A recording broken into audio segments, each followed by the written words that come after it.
Okay, welcome everyone. I think we're going to go ahead and get started. I know that there are a few people that will probably be joining us here in a little bit. It is so great to see your smiling faces. My name is Brenner Spalding. I am the founder and artistic director of the Spire Chamber Ensemble and Baroque Orchestra.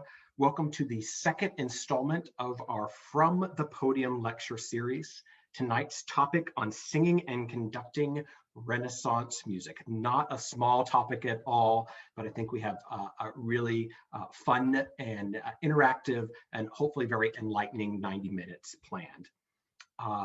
Melissa Attebury is helping us out as kind of an admin, and she has placed the outline in the chat so you can have that and follow along as we go. I'd also like to introduce our esteemed panel. I was just thinking before we get started, this group of 5 singers who I have worked with many times, between the 5 of them have probably sung several hundred pieces, probably multiple hundreds of pieces of Renaissance music. So they bring a wealth of experience and practical just living in this music to this conversation. And so first we have, and they're just going to wait for now, and you'll get to hear from them in a bit. So we have Estelí Gomez, soprano. I already introduced a little bit, Melissa Attebury, mezzo-soprano.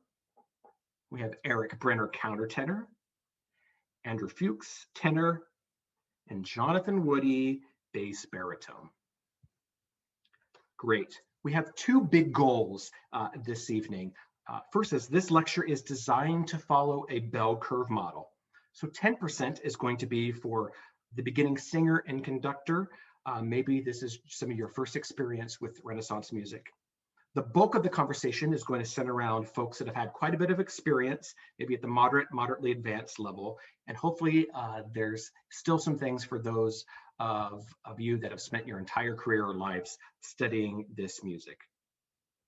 Our outline is not intended to be an exhaustive resource, but rather a practical blueprint for some ideas and possibilities for performing this great music of the Renaissance period.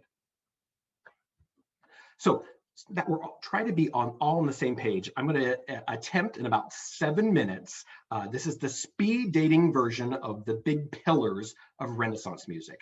You can read all about that here. I'm just going to highlight some of the major things. I also put several resources at the bottom of this outline, many books that you can dive into and really kind of sink your teeth into this, but this is just a broad, high-level overview. First, this music, we have to start with the text. The textual phrase structure determines the musical phrase structure. New text usually equals new music.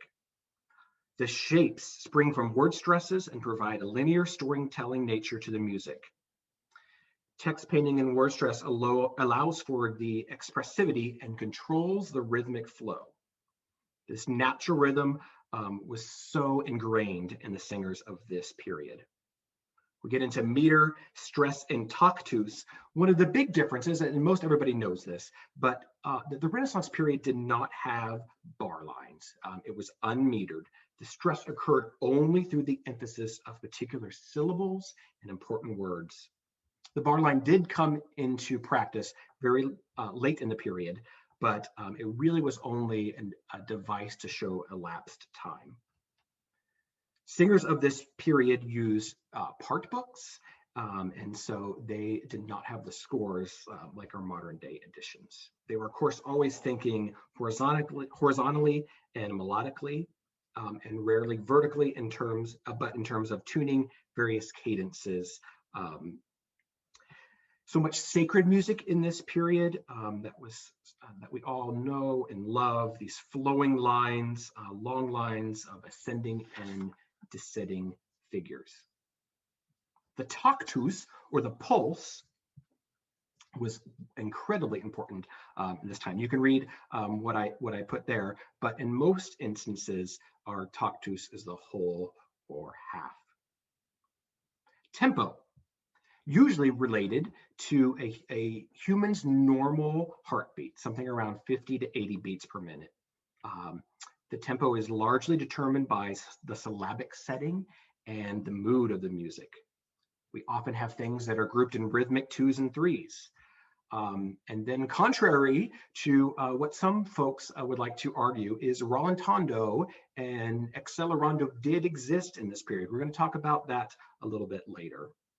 And then this is a kind of a big one, the relationships of duple and triple meters. But I think the main thing I want to highlight there is it's based on character of the text and not necessarily an exact mathematical equation.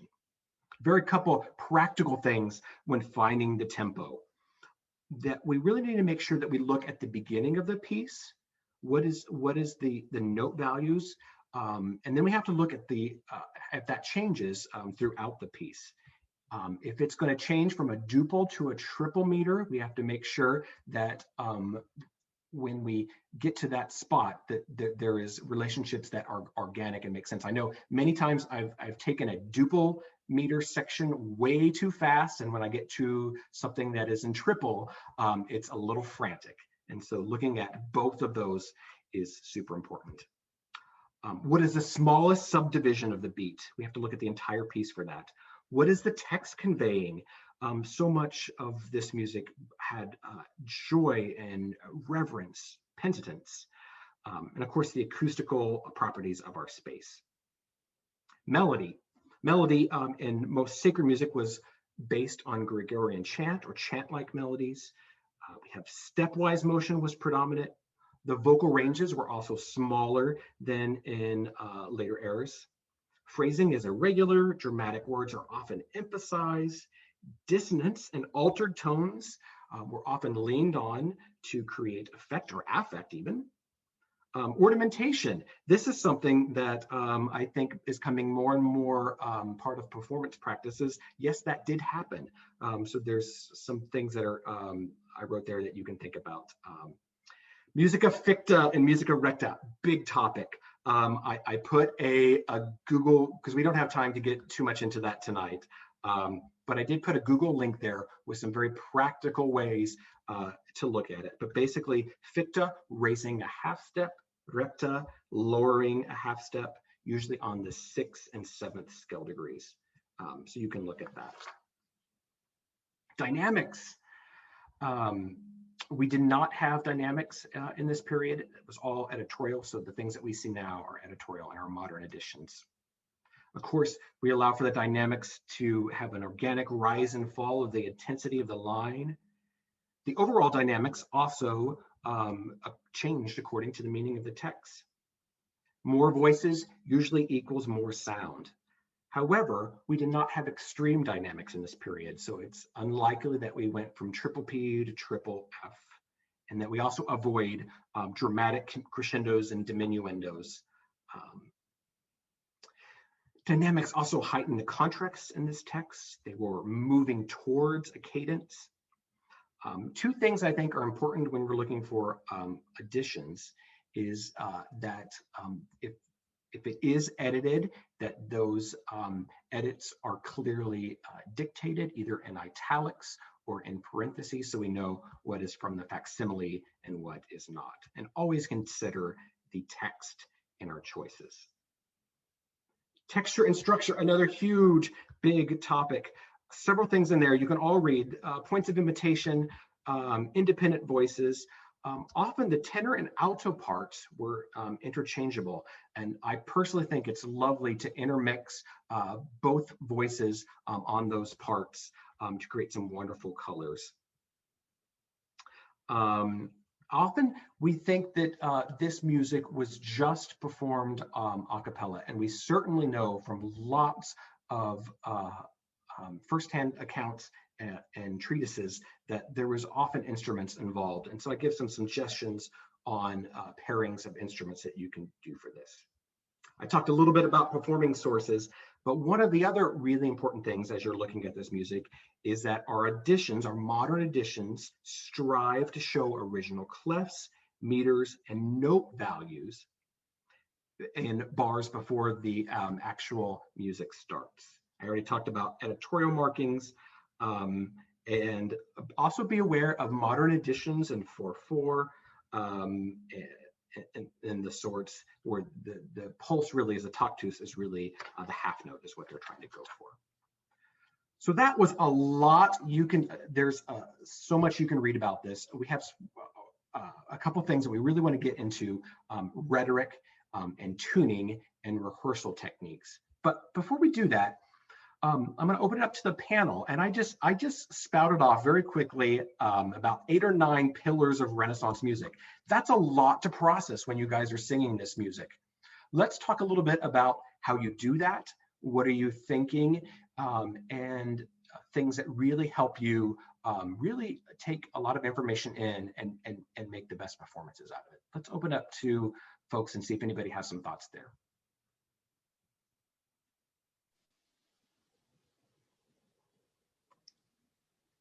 I guess I'll chime in.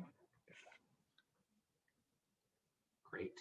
Can you hear me okay? Okay. Yeah, as Ben said, there's a lot to think about when we're singing kind of anything, but I find polyphony and Renaissance polyphony especially to be kind of this exercise in mindfulness about, like, you have your duty on your independent line, but there's also things happening around you. And so I always try to think, of course, very linearly with my own part, but I always have my peripheral vision happening with the outer voices, the inner voices, looking for, matching pitches, unisons, checking tuning based on what I'm seeing around me and not just kind of myopically looking at my part.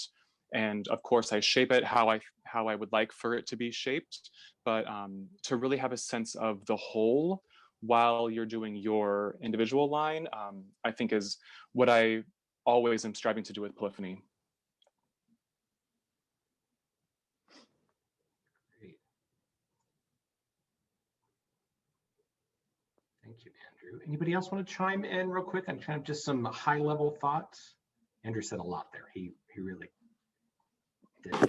Sure, I'll add a little more. Hi, everybody. I think Ben is going to speak about this a little later, but I'll just say that as the bass in a Renaissance polyphony ensemble, I am always thinking about my sort of role as the anchor of the intonation and the tuning, and similar to what Andrew said, I think a really successful way to go about doing that is to think of each phrase as sort of an independent musical idea that has a beginning, a middle, and an end, and that relate to one another. So, if I start a bass line that has, let's say, an interval from A to E, throughout the entirety of that line, I'm always going to be focusing on that A and that E that I started with, and whenever they happen again, even if they may happen in a different octave or something like that, there's always sort of a relationship to the original pitches that I started with. And that's really what helps me stay focused on intonation, but it also, I think it comes through as part of how to express the line, because those pitches are almost like, they're like the anchors. And so if you have a more melodic line and you always have those anchors, I think they both serve rhetorically, as we'll discuss in a moment, but also they help with intonation. Those are things that are on my mind. And I just wanted to add to both Andrew and Jonathan, as an alto, I am always listening for the bass, because that part is kind of laying that foundation. And so because we often have the third or the fifth, and we're trying to work on the tuning, especially our inner parts. So I'm always kind of listening below, and then also to the soprano above, to figure out where my part fits in and how to tune that.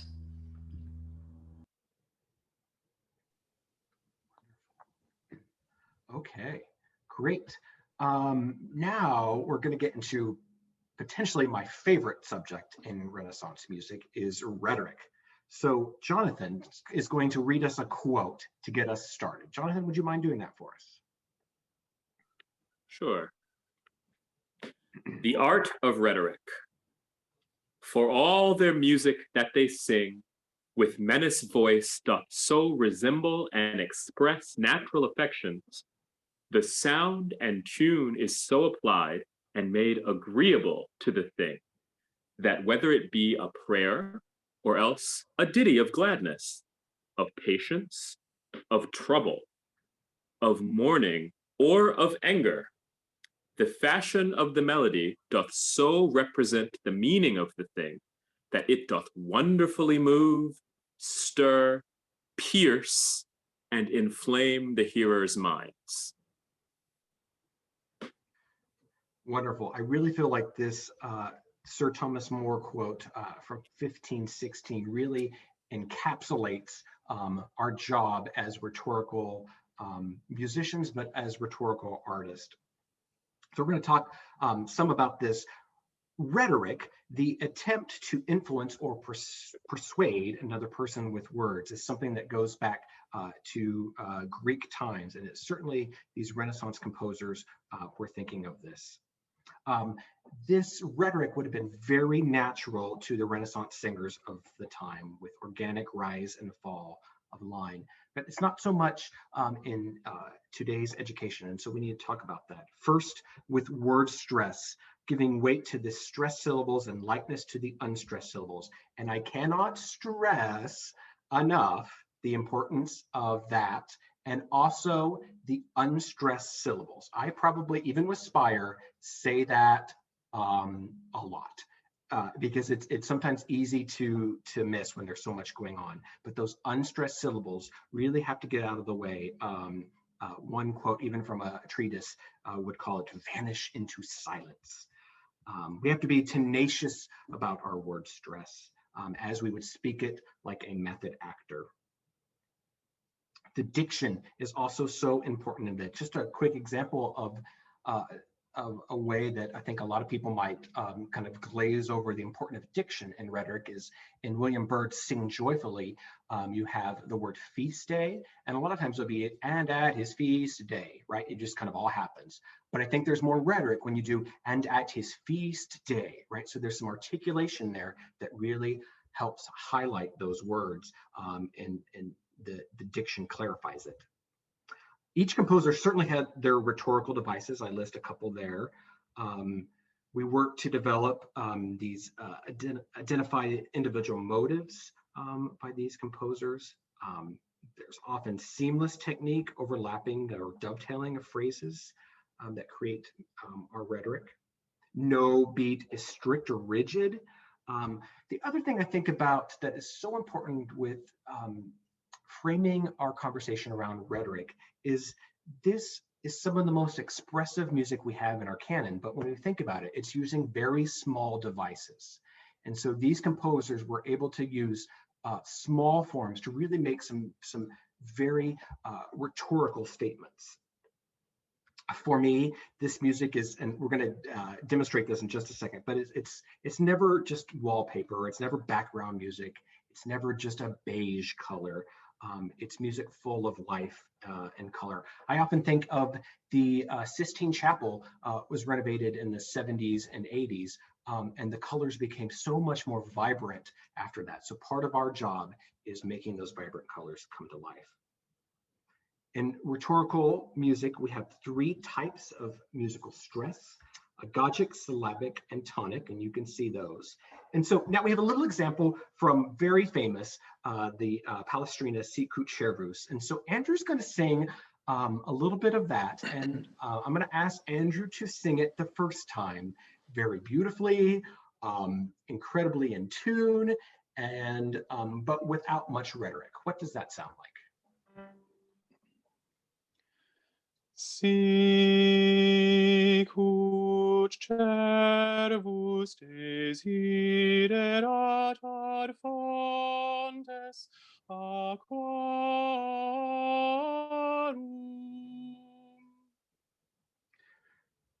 Beautiful, lovely. Andrew has such a lovely light color in his voice. But now, if we would give this, what I would sometimes say, can that have a little bit more spice or a little bit more sauce to it? If we were using these rhetorical devices, so Andrew, if I can ask that the second C sharp be the pinnacle of the phrase on claw, that's, for me, that's where the arrival is. And so now let's hear Andrew do it again in a more rhetoric informed style. Sicut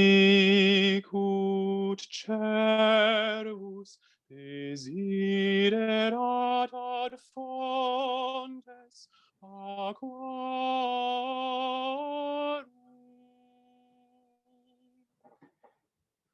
Exactly. Yeah, so I hope that you can hear the difference of how rhetoric impacts the music. The other really important thing is the use of suspensions.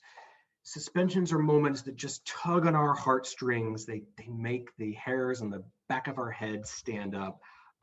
We need to lean on them, and also after we get to that point of leaning in, that they release tension as well.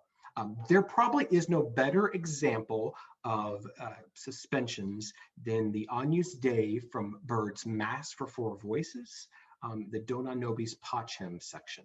So we're going to listen to the Tallis scholars perform just the very last section of that, so we can all hear about this amazing feeling of suspensions.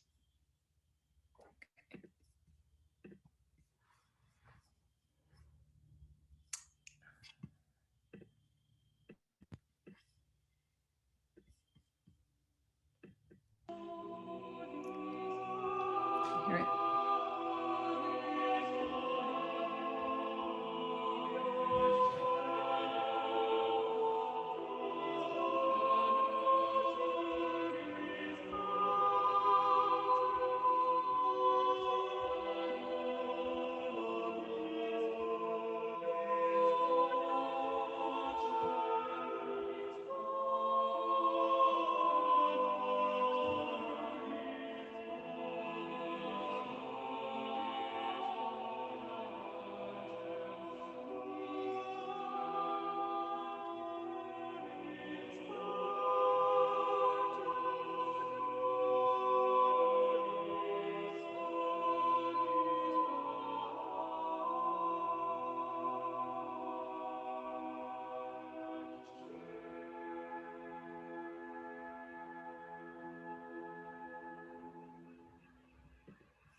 Great. One of my favorite moments in all of Renaissance music. Okay, a couple other things on that's important to think about in rhetoric. The use of intervals are certainly very important. It's also important to recognize the parts of speech. We have this in all of the languages we do. If it's a conjunction, it's usually not important. But verbs and nouns and other things, looking for those moments that really stand out in the parts of speech. So I give some things about homophonic settings. What Jonathan just said, it's really important that the bass control the tuning, but also the bass control the rhetoric. Because what happens is, we're going to get into the kind of the pyramid of sound later in the conversation, but sopranos should not be spitting out all these words on high G and A flat, F sharp, right? Their job is beautiful tone up there, and it's tricky if they're just just moving like crazy, especially if it's a madrigal or something like that. And so they need to be more concerned about that pristine tone. But the bass, if the bass controls the rhetoric, then that just goes, it's kind of like a smokestack. It all just rises from there. I talked about tempo flexibility. That is something that I certainly think that influences how we perform this music in a rhetorical style. So don't be afraid of that. We have to phrase away from the last notes of cadences, recognize the differences between long and short phrases, grow to accumulation points where the polyphony converges. And I think what really makes it for me that this music should be informed by rhetoric is that these composers during this time were vital and spirited and energetic people. And they were constantly getting into trouble with church and political figures. And so these people were writing with life experience. And so I think for that music to do like what Andrew's saying, the first one, yes, it's beautiful, but I think there's more behind it. So I want to tell you two quick stories about Renaissance composers that had some pretty scandalous things in their lives. Nicolas Gombert, the composer in the mid 1500s, he was at the Royal Chapel of Emperor Charles V, and he had a lot of trouble there. It was very difficult to work with, and he was sentenced to hard labor in the galleys. It's the galleys of the ship. So he spent a significant amount of time writing his music from these galleys, and some of his most beautiful music comes from that. So he was an incredibly difficult person to work with, and that's we see that he has a lot of life experience that when we look through that lens, we can see how rhetoric impacts him. Thomas Wilkes, the English composer, this is really radical. And I find this one super fascinating. Is he had tons of trouble as well. He was a drunk. He was somebody that was accused many times of yelling profanity in services.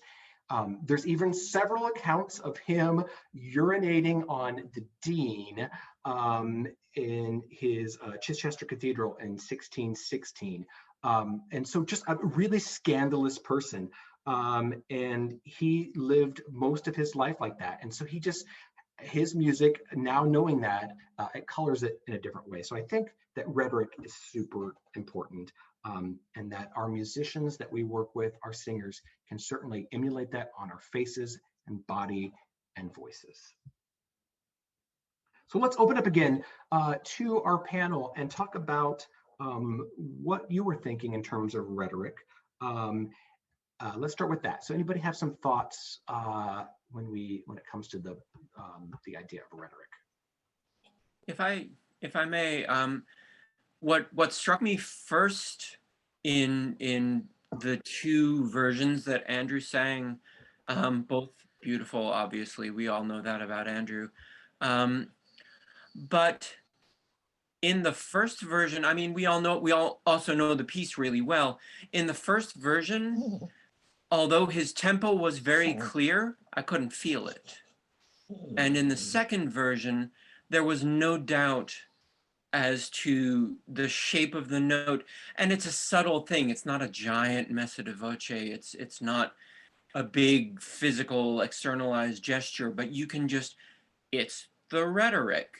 Just the way that I just said those words right there, you know what how that rhythm is flowing, and it makes sense bodily. And so if you're doing that, you're helping the singers around you. You're communicating on all these subtle levels.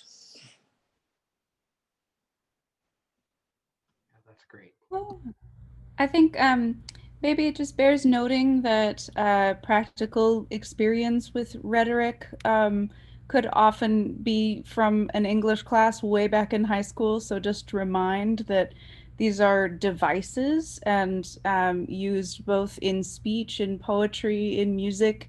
Common rhetorical devices could be something so simple as alliteration, bringing out words that are similar to one another, metaphor, allusion, all of these kinds of ways of coloring persuasive, whether it's a text that is sung or spoken. So really tying that into musical devices. Just to be aware of, there are hundreds of ways to employ rhetorical device and persuasive argument. I say this particularly in our current environment in this country, right? So to be trained in rhetoric is a particularly beautiful and complicated thing. We work very hard at being able to express and engender self-expression through rhetorical device.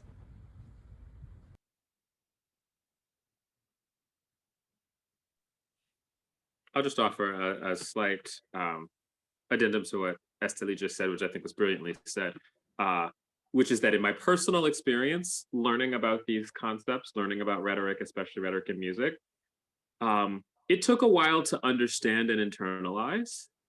So if we're talking about this and it still feels a little bit ephemeral, don't worry. I will say that what helped it become more, what helped it sort of click in and make sense for me was thinking of it in terms of trying to imbue as much truth as possible to the moment that you are making music. So if you're singing a word, what does that word mean? And is it true when it comes out of your voice, your mouth? So that's a slightly simpler way that I just use to try to synthesize the concept of rhetoric in terms of how I actually perform. Can I jump on that? I'm like the type A person who like writes in my translations and everything, no matter if I know the text or not, or if it's familiar to me or not. And what Jonathan said, it's so important to know exactly what you're saying. Even if it's a mass text, like, oh, I know what the Kyrie, oh, whatever. Like those words were chosen for a reason. And there are so many different ways you can sing them, shape those lines based on how you feel about, or maybe how the conductor feels about that particular setting. And so I think it's super important to always start with the text, and not only what it means, but how you would say it. With like, if you need a practical starting point, just go for text stress.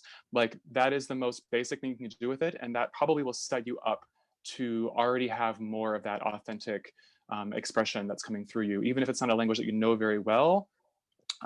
It's rhetoric it's hard to learn. It's like learning a foreign language and not being a native speaker of that language. So you have to kind of, find ways into a piece that can help you make those choices. But I think text stress, finding the important words, those are all really just like simple things that maybe are easy ways to get into a piece. If you're thinking about how can I shape this differently, or this sounds kind of flat, like Eric said, without tempo, how can I kind of make this something a little more natural? Just go for the words. And if I can add on to that, I do the bulk of my position is working with young people and teaching them to sing, and in choirs from small ages, from like 5 to 18. So we always we start with the text a lot, but often we're singing something sacred in a foreign language, and so I'll ask them to relate something to their lives about what does this word make you think of if you hear, because we will go through the text. So I try to get them to relate it to something personal to them, so that it can, I'm just thinking of one example in Benjamin Britten's Ceremony of Carols that we always get to. There's a point where it's homophonic at one point and it's all on the word joy. And I make them all write something in their score that it's like, just put down something, whether it's like ice cream, lollipops, something that makes you think joy when you're going to sing it. So for young people, something like that really works for them. It can work for adults too. But I have found that that's really helpful to sometimes, just use a trigger that will help, especially if you're doing something that the language is not familiar, or even if it's Old English. That will, I think it's a useful tool to use. Yeah, great. And so the next question, so we have in this rhetorical style, the big level things are text and music. And so I want to talk to the panel a little bit about balancing those things, because that is something that comes up in all music that we do. But just in this style too. Let's open some thoughts just when you're talking about balance of rhetoric and text, some things there. Anybody have some thoughts? Well, so one of the things that is so interesting about the Renaissance era is that it's the time in the history of the Christian church where across Europe there were these fights over, well, basically what led to what we now know as the Reformation.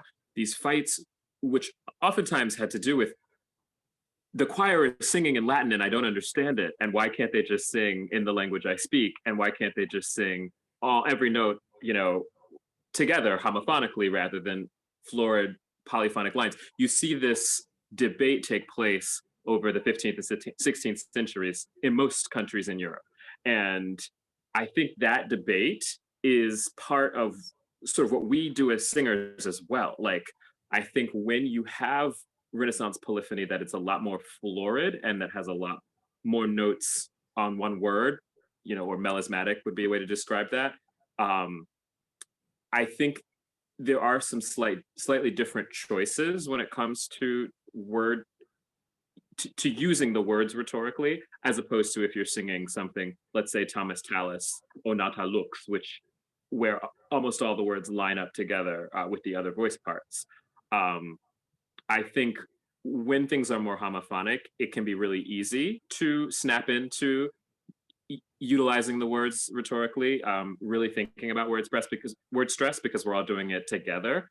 And it just sort of feels a lot more natural that way. I think when the text and the material is more polyphonic, it can sometimes, I will admit that as a singer, like I sometimes am not thinking as much on each note about the specific meaning of the word. And I am starting to think a little bit more about how the entire phrase expresses the rhetorical idea, and that includes, as been mentioned before, even the melodic features of the phrase. If the phrase is ascendit Deus, we go up to God, and the phrase goes all the way up on the word ascendit, but you have maybe 10 notes on the word ascendit. Every single note may not have a sort of specific intention, but the entire phrase absolutely, is characterizing that sense of ascending. So I think it does sort of depend a little bit on how, at least for me, on how the text is set, and what it calls for from the singers. I also think that this can be tricky if you're doing pieces with more than one voice on a part. How individually freely you want to kind of take the reins. If you're singing in a section, that's, I find, where trouble can happen. I did this Monteverdi concert, or like a Monteverdi piece in a choir concert once, and there were 4 or 5 voices singing these madrigals.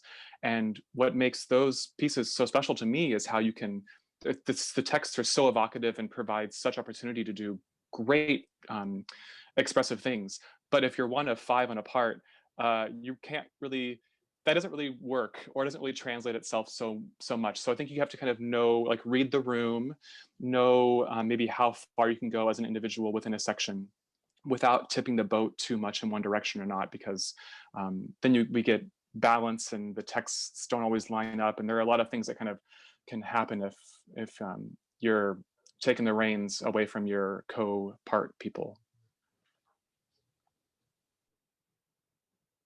Something that I think about a lot in this music, and honestly just in making ensemble music in general, is that really the score is just a representation of something abstract that we're trying to convey.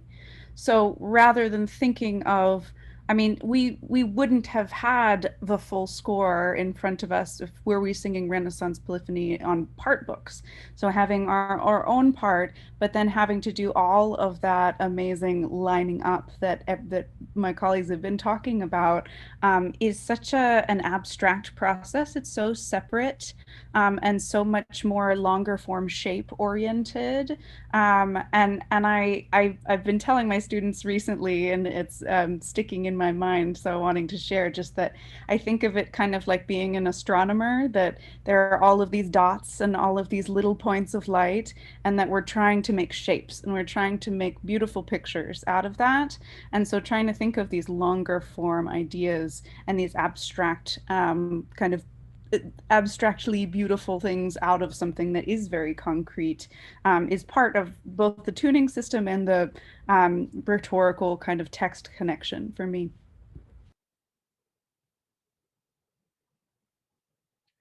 Great. Okay. I really wanted to give some very specific rehearsal techniques that we can use for larger ensembles. Some of this works for one and a part, but most of this, I would say, is for larger ensembles. So go through this and we'll open it up to the panel again here to get their thoughts. Couple things. It's important to me that since we don't have all of these markings are editorial, that our very first read of something is if you have made rhetorical choices and you mark those in the score, that we really go for it, right? Because what could happen is it's kind of gray and it's kind of bland. And we want to start our very first experience with whatever the piece is. We want to already be making rhetorical music. And so I'm always encouraging, this is really how professional choirs work in chamber ensembles, is you have to go for it right from the beginning. So there's kind of no backseatness, and you really have to. I'd rather a group overdo it so I could rein it back in a little bit, but then to just be constantly asking for things. Because again, rhetorical speaking is not just something that all of us do all the time, and so I think that's important. It's also important to conduct the tactus, and looking for our cadences of points of repose, and dovetails are points of energy. Always encourage and listen for the integrity of the large beats despite the bar line. Super important. My colleagues have already alluded to is thinking as score readers, right? As we have to do a lot of this. I mean, the Renaissance singers would have done all of this naturally by ear, but we are fortunate that we have the score. And so absorbing all of those things and where you fit into the puzzle. As you're teaching this music, I also think it's important to sing as much minor related keys as possible, because we just don't get that in our ear enough. I think in American schools, that's really important. I think one of the best, and Eric alluded to this when Andrew was doing his Sicut Cervus example, is that that the rhythmic pulse is really solid. And so one thing I like to do is that we are subdividing on the smallest level on the text. And so Estelí is going to do a quick example of for us of the very beginning of the O Magnum Mysterium, the Victoria, and she's going to subdivide the text and the pulse so we can hear what that sounds like. All right, I'm turning on original sound. Let me know if it's terrible. All right, it is. O Magnum Mysterium et admirabilis sacrament, etc. Yeah.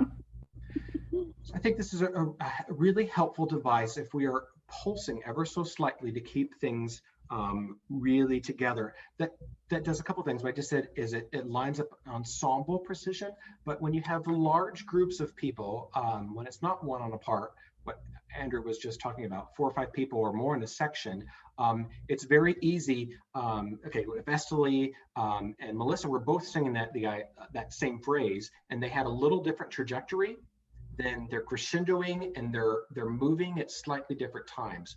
What the pulsing does is it gets us all together to make these shapes. I think that's a really helpful device, rehearsal device in this music. I might just add that it can often, especially for amateurs, can be easier to have that without just a sort of diaphragmatic kind of pulse, instead with a tone. So do do do do do do do rather than because you can run out of breath. You can get a little bit tired reiterating the exact those vowels, right? And it's a little bit easier to hear the chiff of a consonant sometimes. So that's my preference, but just to weigh in my preference. Helpful. Yeah. Great. Also, we have so many of these long lines, and so the things that we do in the studio certainly are things that can translate. And I'm going to put maybe Melissa on the spot for just a second, because I saw this when I was on sabbatical. And the wonderful Trinity Wall Street Choir, one of the first rehearsals I walked into them, you guys were all lip trilling. And so I was like, wow, okay, some of the best singers in the country are doing that. And so is that something that you guys do a fair amount of the time? Sure. I'll explain why we do it. And I use this all the time if I'm leading rehearsals, especially in warm-ups. But I'll explain this as if I'm teaching my choristers. The reason we do the lip trill is because the only way that this can keep going, okay, whether you're doing rrr or brrr, is if your if your airflow is consistent, okay? If your airflow starts to become a little disjunct, brrr or rrr stops. So we use that in a warm-up to kind of get the air flowing the right way, okay? And then when you transfer that into using it in your repertoire, it helps create the legato line.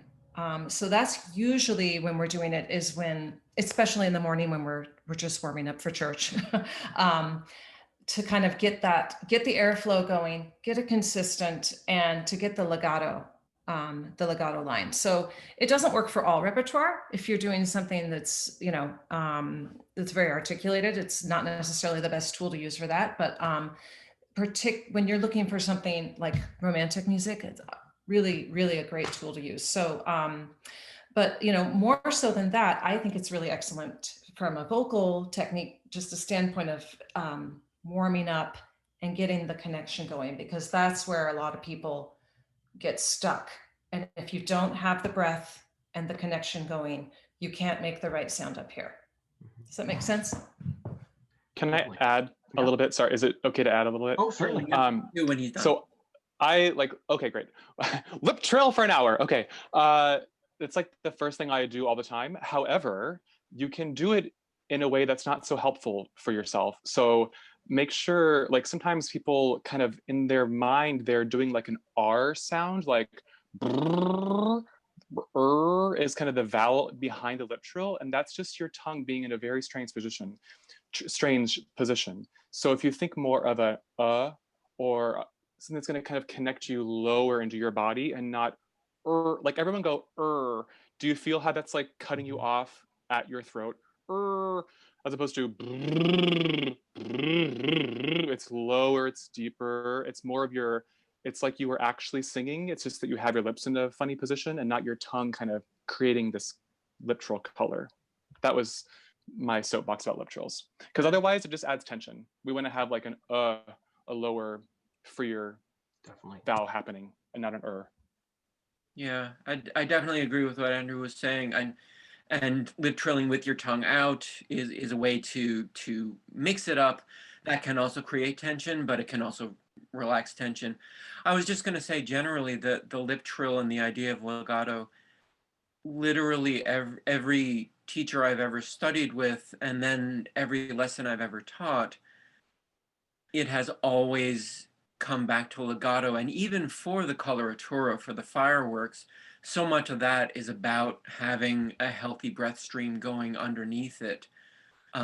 Each time that I think I have gotten to the absolute plateau of the promised land of legato, and it's like, oh wait, yeah, I'm coming off the breath again, and it's amazing. And it's not to beat ourselves up, but just to always encourage ourselves to remember over and over again to just stay on that darn breath. Yeah, I know this is sorry, this is just one more little thing, because you kept saying you're like high level things. If you want to know what these are called, look up semi-occluded vocal tract exercises. So SOVTs. And you can find many different ways of having semi-occlusion with the breath that essentially, as Eric was saying, kind of roots out some of these issues. Oh my gosh, I'm being inefficient there. I've sung this phrase a million times. Why do I always lose my breath at the end of it? Oh, because I'm giving way too much breath there, and then I'm dying at the very end. So it roots out the inefficiencies. So SOVTs, semi-occluded vocal tract exercises. There are many types. Yeah, that's so helpful. And in this music, that's critical.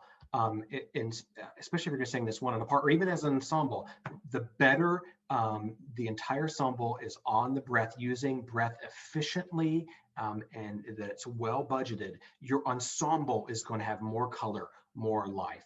That cannot be overstated enough. A couple other techniques that I also love to do is stopping on chords and tuning them, how our polyphony can create some radical harmonies.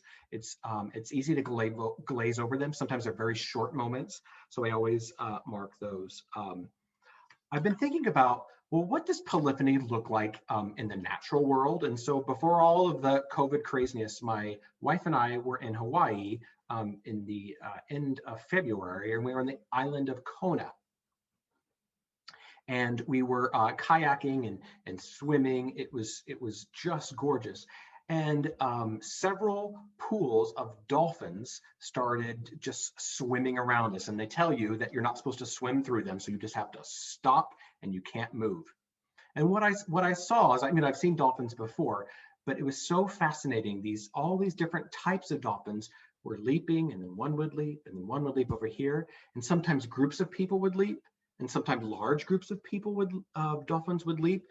And it really got me thinking, that's an analogy for Renaissance polyphony and how this Renaissance music goes.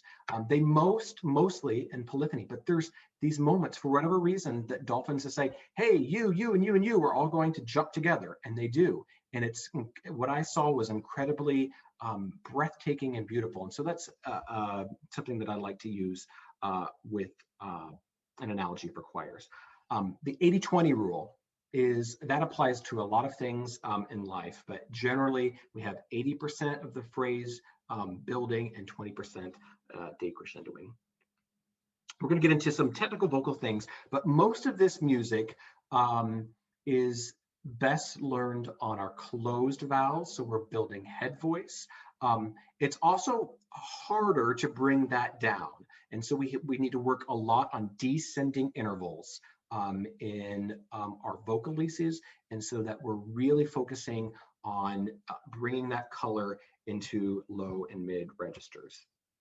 And we can't be afraid of changing pitch to help our ensembles. That was certainly something that was done in the Renaissance. So avoid the keys of F, C, B flat sometimes, and G. Better to be in our sharp keys, D sharp, A sharp, E sharp, not E sharp, E, B, things like that. Yeah. Ben, can I say something? Yeah. Okay. I am like so pro transposition. Kind of going back to what Ben was saying earlier about like, who wants the soprano singing all these texts on high G? Well, maybe take it down a half step if your choir is struggling with that. I think if you're going for like a key, schematic relation.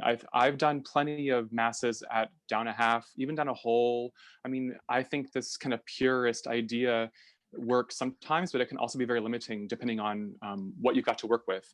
So if you're a conductor out there, I just, if we sound tight, we're probably tight, like maybe bring it down a little bit, or we'll find a solution. But I think it's great to have that flexibility with transposing, and I think it's always helpful to have your singers like being in the happiest places they can be. So maybe be aware of those kind of just vocal standpoints for picking keys if you have flexibility with that.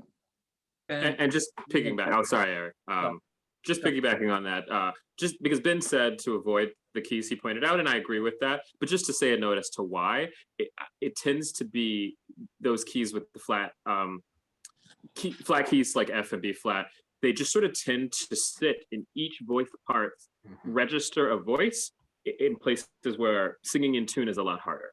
So if you're in F major, the intervals that you're going to be singing just don't suit you well, no matter sort of what voice part you are. A lot of the times, like a soprano doesn't really want to live on an F on the top of the staff as the tonic note for an entire piece.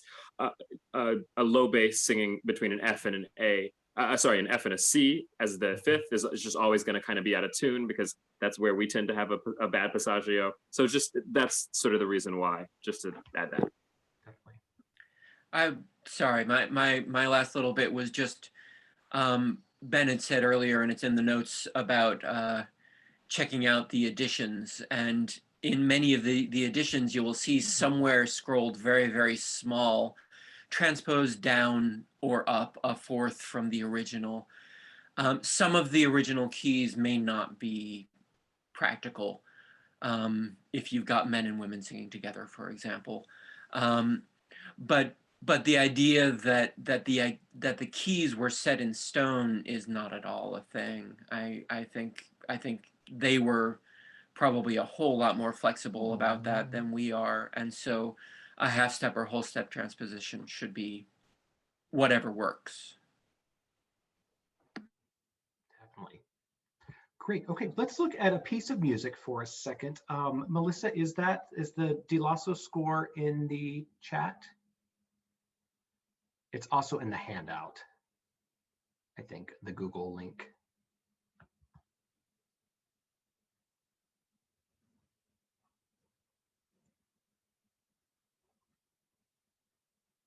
Okay, so if we can look at this piece, and I'm going to say this is way over edited. That is going to be my big disclaimer.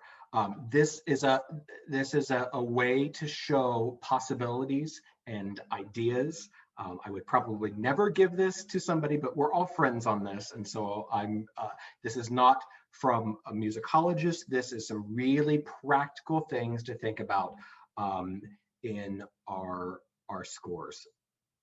So we're just going to highlight a couple of quick things, and then we're going to listen to a piece that of Spire performing in this rhetorical style. It's important. We're looking at this Di Lasso piece.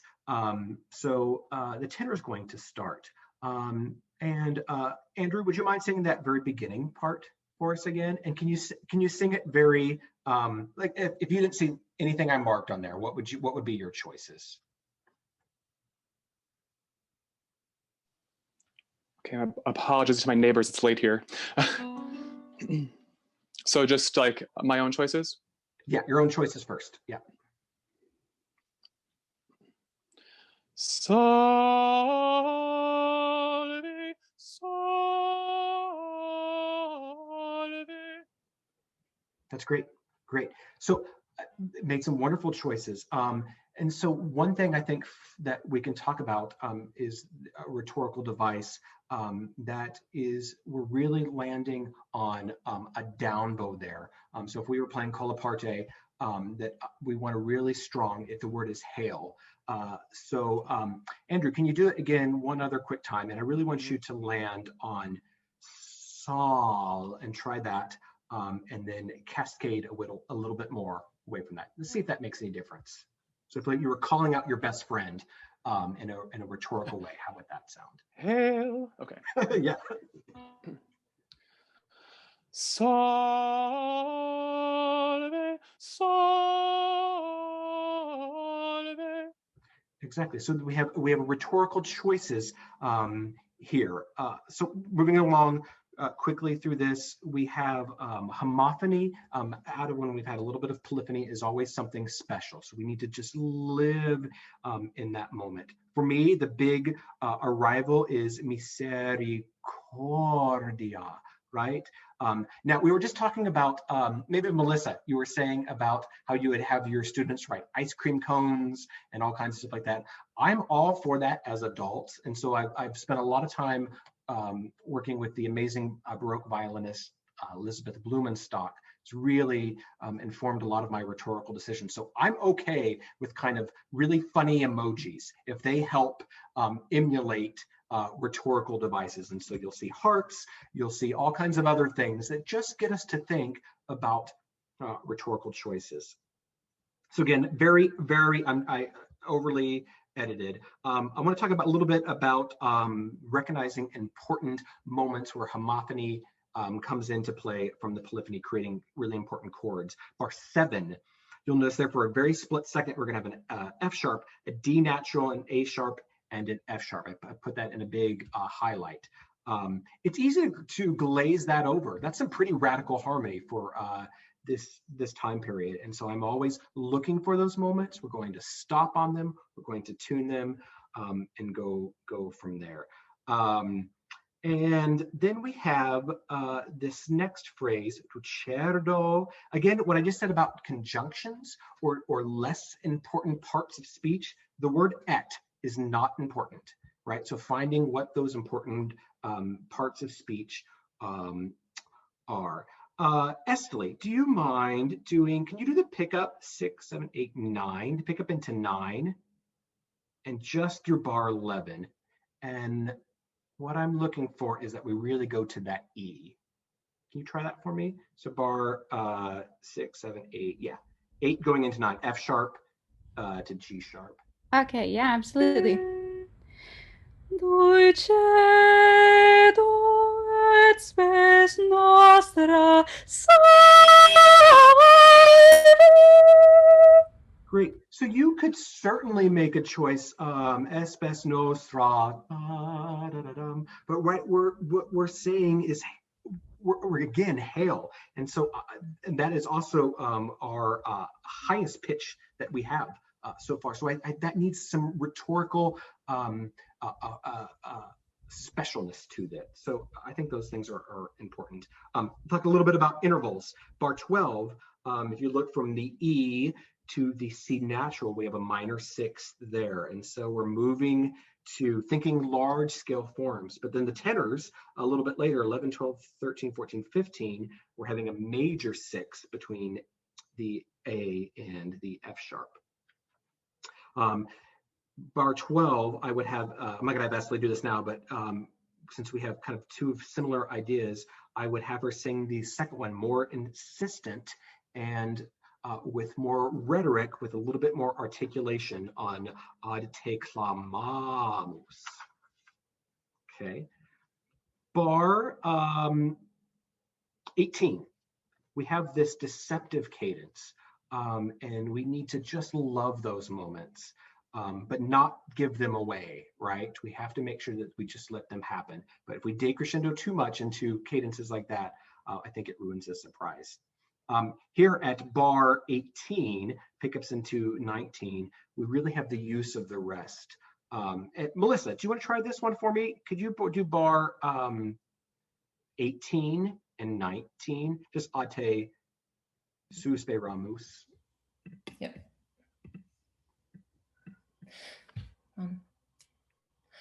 Ate suspiramus. Great. Could we use the rest just a little bit more, so it's really living in that moment of silence to create "to you we sigh," right? Try it one more time. Ate suspiramus. So that's exactly a rhetorical choice that you can do there. We move through all this. I marked several things. So these are just ideas and possibilities.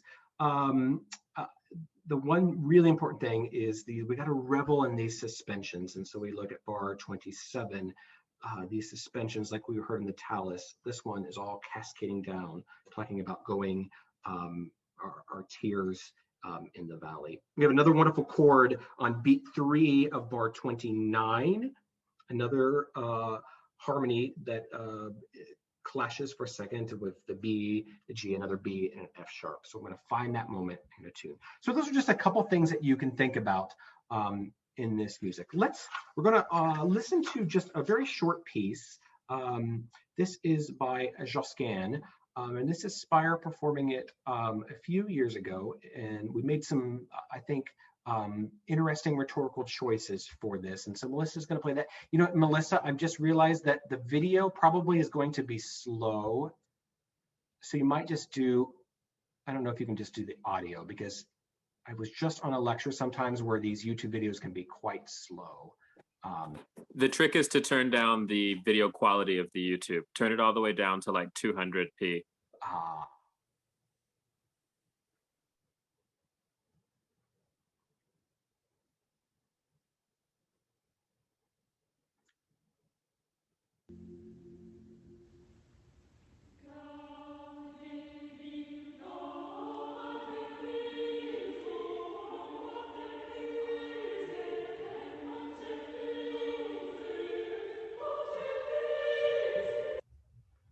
Could you hear that at all? You might do it a little higher and maybe restart again. Okay. Let me just go back. It was 8:02, right?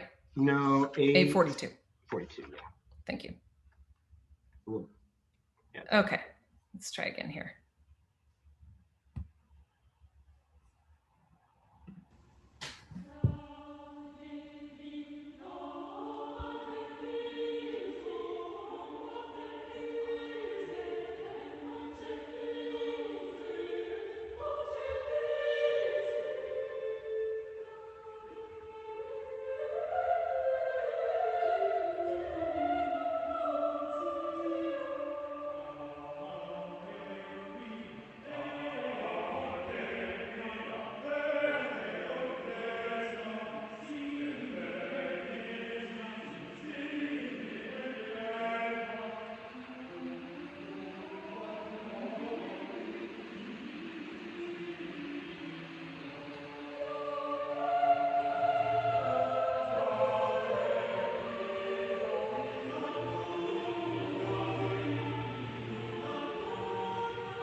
Oh, and there's another great piece after that, but wonderful. Okay, so that gives you some ideas there.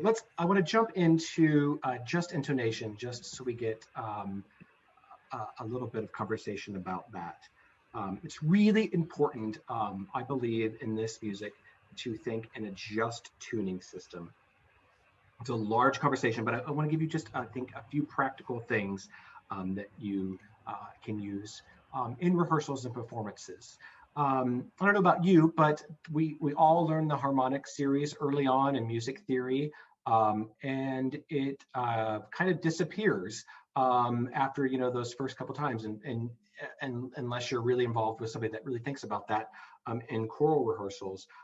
But equal temperament is certainly, it's not a tuning system that we find in nature.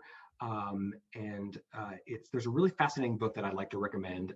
It's called How Equal Temperament Ruined Harmony and Why You Should Care. Really fascinating book on the role of equal temperament. So I put the harmonic series there. This is our default intonation, inspire, especially with Renaissance music, but with a lot of a cappella music, and some things about certain chords. It's important, a couple practical things. We have to be careful about really large vibratos that blur pitch. As we're talking about just intonation, I think one of the most important things is that we're focusing on how it feels in the body, because sometimes we're talking about 2 cents. In a just intonation, the fifth, we're just 2 cents off of an equal temperament. And so if you're thinking, okay, I'm gonna just 2 cents here and 2 cents there and 2 cents, that for most people's brain, that can be a little much. And so how it feels. A couple really practical things that you can do in Renaissance music when we have collisions of chords or cadences is that our major third needs to be slightly low. Technically, it's 14 cents, but I like to talk about it is that it needs to be slightly more warm or constant or rounded or tucked in. And so we can build the fifth verse and then put in those thirds.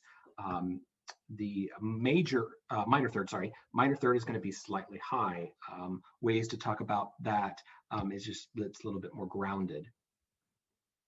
Feels expansive. And I put some other tendencies of scale degrees. So I'm going to open it up to the panel just so you guys can get some thoughts on why is this important? How does it matter? What does it impact you as a performer and as an ensemble? Let's get your guys' thoughts.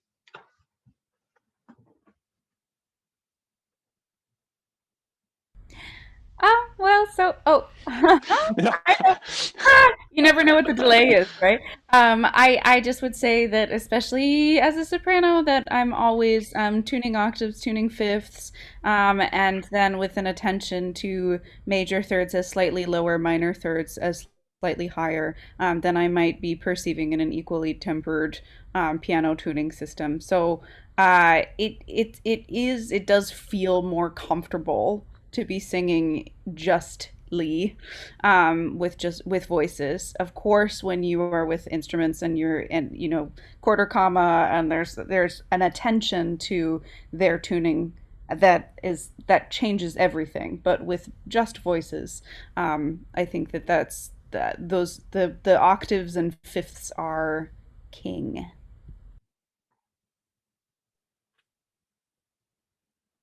I'll go if no one else.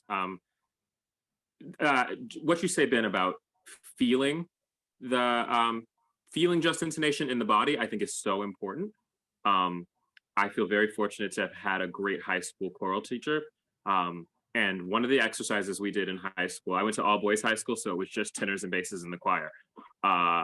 And so what we would do before we worked on a piece every day is we would basically, the low basses would sing a root, then the baritones would sing a fifth, then the tenors would sing the root above it. And then all of us in the room, just hearing that open fifth, would listen for the overtone series third that no one was actually singing yet. And we used that to find where to place the third. So then the first tenors could come in and place the third. And we did that in major modes and minor modes to really try and understand just intonation within our own bodies. And I feel so grateful for that as a high schooler, because it basically set up this approach to how I try to find this, when I'm singing now as a professional. So I would recommend for those of you who are educators, do work with the natural overtone series. And that's a great way to do it, is to just do open intervals with your singers and find where the overtone series actually pops in. And you really can hear them. It's such a cool effect, especially if you're in a nice space. This may be something we can't do until we get back to being able to work together in beautiful spaces. But you really can start to hear the overtones in a way that, was kind of a mind-blowing experience for me as a 17-year-old. I love that, Jonathan. That's so cool. I also like the idea of feeling these things. I will admit that these kind of specific, 14 cents lower, 16 cents higher, I never think of that. And I still have a career. So if it's not like, if your brain doesn't work that way, it's okay. Yeah. But maybe there are other keywords, like Melissa was talking about with her students, how she finds different ways to describe these concepts that really resonate with you. And I think feeling is, for me, with these things is great. And I also just say, like, I will straight up ask questions. Is the third low here? What do you need from me? Because it's not, my ear doesn't really go to that kind of minutia of tuning unless I'm in a kind of a, you know, extended temperament situation. And then I just listen to the harpsichord and go for it. But I will say that I think one thing that when we're trying to find, as a tenor, we're always in that super exposed third, and I get like great anxiety, like being the one that has to stick it in somewhere. But I would say that like, that's some highbrow terminology, Ben. Is that what? That's great. So I would say that I would really not, if you're an educator, I would not encourage your singers to do physical things like squeeze your butt cheeks or raise your eyebrows, because that for me is just tension. Like, we need to encourage them to hear what they want to produce and then let kind of the body do it for them, and not with manipulation. Because I mean, I have been told to, like, you know, squeeze those cheeks so many times, and my whole body just gets like this, and there's no way that I can sing a free tone. It's not going to be in tune, number one, and I'm going to be like strangling myself doing it. So I would encourage you to just kind of, if you're being told those cues, which are of course very well intentioned, and there is some, you're going to sing a little higher if you're going up like that, but there is a way to do it without adding excess tension to your body. So I would just, you know, kind of look for an easier way to adjust with intonation. And just another thing to add on to my colleagues' wonderful thoughts is just to, if you're the conductor standing in front and you're hearing something, try working with some different vowels. Adjust vowels in various parts. Perhaps the tenors and altos need to brighten a bit if they have the fifths and thirds, because that can help, you know, getting that ideal tuning. So that's something that, if we're having trouble on something, sometimes we just totally change the vowel up, do it on a nice bright A or E, and it might fix itself. Then you can inform your whatever vowel you are singing from that spot. And I would add just a tiny little bit, especially for this kind of music, try to avoid the keyboard altogether, because it is in equal temperament. If you must use it, do everything you possibly can to avoid playing a third, major or minor. The octaves and the fifths will be pretty close to what you're wanting to hear and feel, but the third will just be different. And you know, so I'm lucky. I grew up playing strings. I didn't grow up playing keyboards, but so many musicians have keyboard as their first or one of their fundamental instruments. And so if they have any kind of latent pitch memory in their brain, it's going to be somewhat at odds with this natural physical phenomenon that Jonathan was talking about. And really, it's not about sing that note a little bit flat. It's about sing it really in tune, just in a way that maybe you haven't heard or experienced before. I wonder if I could just speak very briefly on the idea of using vibrato in doing this work, because I think a lot of singers get ourselves tied in knots around the struggle when it comes to vibrato. So, you know, my first thing I'll say is that vibrato is good, vibrato is natural, vibrato is healthy. I try not to ever use the phrase straight tone if I am working with choirs. I prefer terminology like clarity of tone, because I think the minute you say straight tone, people's bodies, as Andrew says, start to tense, because they think about taking something away from what they're doing. I think when you think about clarity of tone, it's a little bit more about what is the purpose of the tone. And so if we are trying to sing in just intonation and sing Renaissance polyphony, the tone you're creating, basically, you know, the purpose is for it to live in this harmonic universe.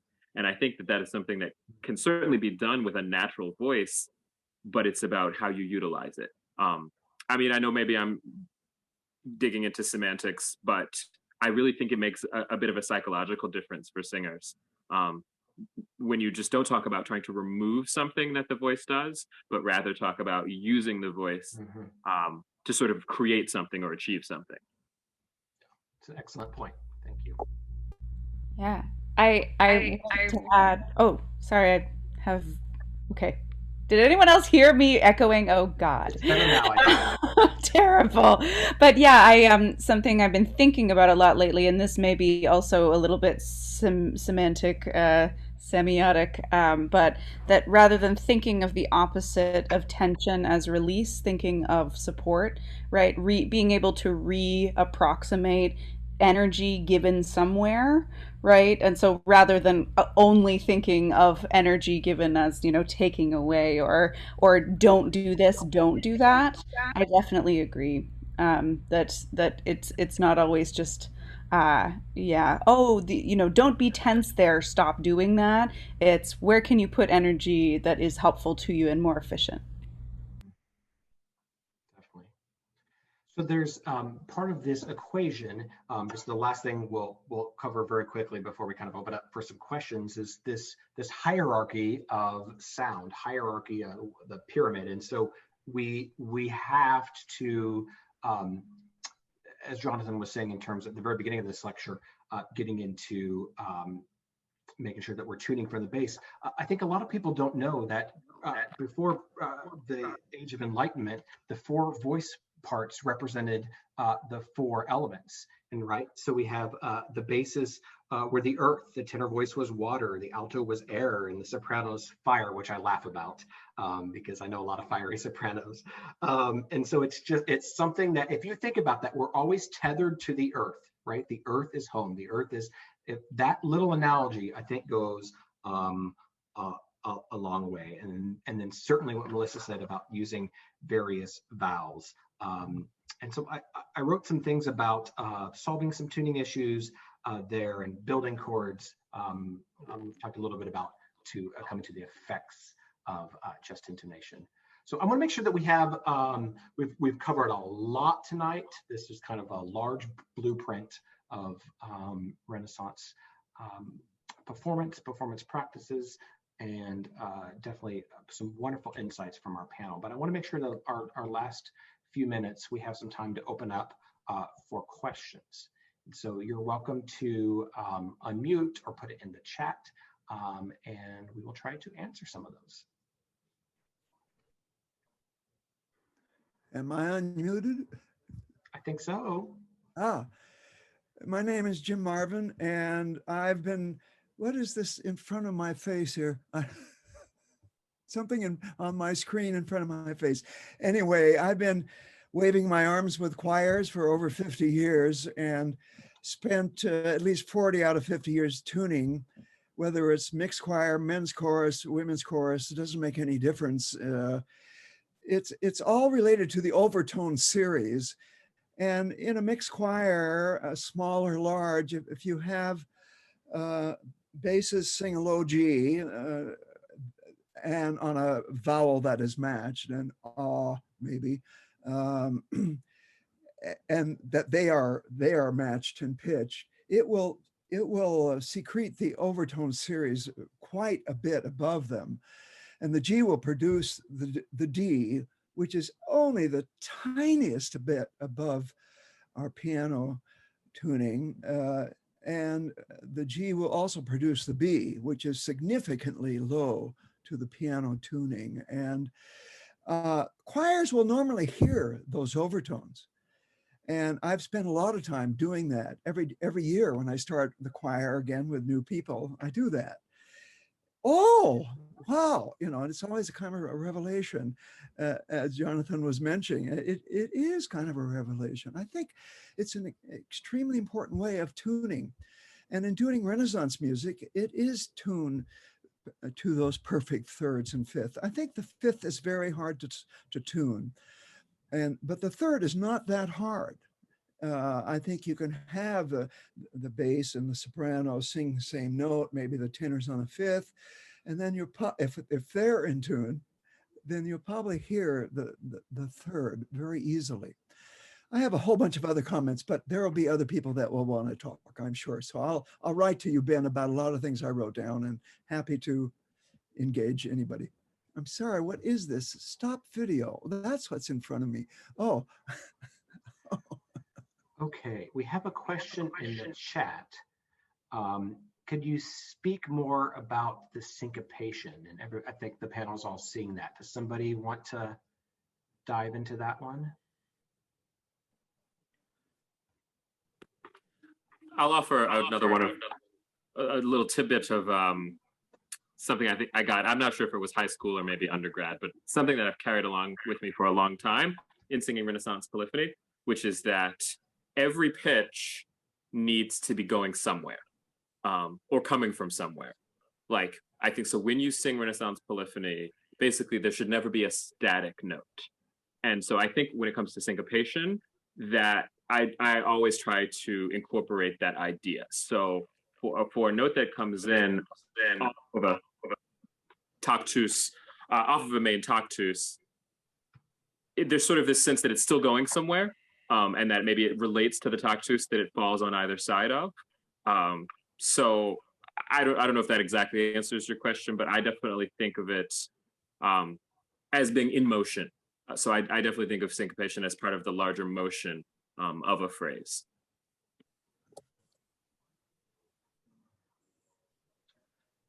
Okay, did anybody want to jump in on syncopation? There's a little group in Philadelphia I work with sometimes, and they insist, basically their request, their goal with any syncopation is to trick the other singers in the group and to trick the audience, to not let anyone know that it's syncopated, to not show that it's the off. And it's, I have managed to trick some of my colleagues now and then, which I felt was an achievement, but not necessarily good to do in the actual show. It can be really sort of remarkable in terms of arranging the entire rhythm in a different way. If you really try to erase those bar lines from all of your awareness, and just, this is a larger phrase with a different kind of texture, it can be an interesting exercise at the very least. Maybe that's heady. I don't know. Okay, well, this has been such a wonderful conversation. I want to make sure that we honor everyone's time. And so thank you to Estelí and Melissa and Eric and Andrew and Jonathan for their insights on this music. Hopefully you have thought about things maybe in a new way, or maybe heard some of these things for the first time.